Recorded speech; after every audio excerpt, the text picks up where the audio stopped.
Epic sandwich fail, smiley face emoji, sandwich emoji.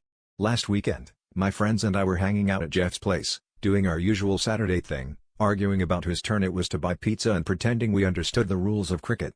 Everything was pretty standard until Jeff suddenly slammed his hands on the table and declared, "Guys, forget pizza. Today, we make history." He strutted into the kitchen, emerging moments later with a mountain of cold cuts, a suspiciously large jar of mayonnaise, and an industrial-sized bag of lettuce. We all stared, but Jeff just grinned. "I'm making the world's longest sandwich. I saw it on YouTube once. How hard can it be?" The assembly line kicked off. Dave was on bread duty, I was in charge of spreading condiments, and Jeff, self-appointed captain, supervised with the intensity of a Food Network host. We quickly realized Jeff had only bought 3 loaves of bread, so the world's longest sandwich was more like the world's most optimistic lunch.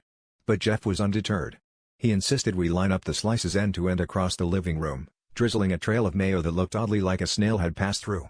The sandwich wound around the coffee table, under the TV, and, for reasons still unclear, into the hallway. Halfway through, disaster struck, we ran out of bread.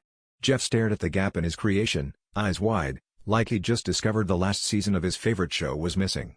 For a moment, the room was silent except for the gentle squelch of mayo seeping into the carpet.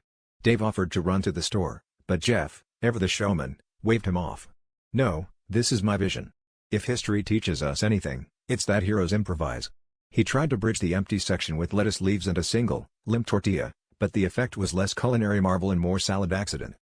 Just as we were mourning the sandwich's abrupt end, and the state of Jeff's carpet, he stood up, arms wide, and announced, "Gentlemen, what you see before you isn't a failure.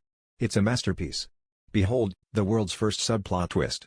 The groans echoed down the hallway, but honestly, it was almost worth the mess.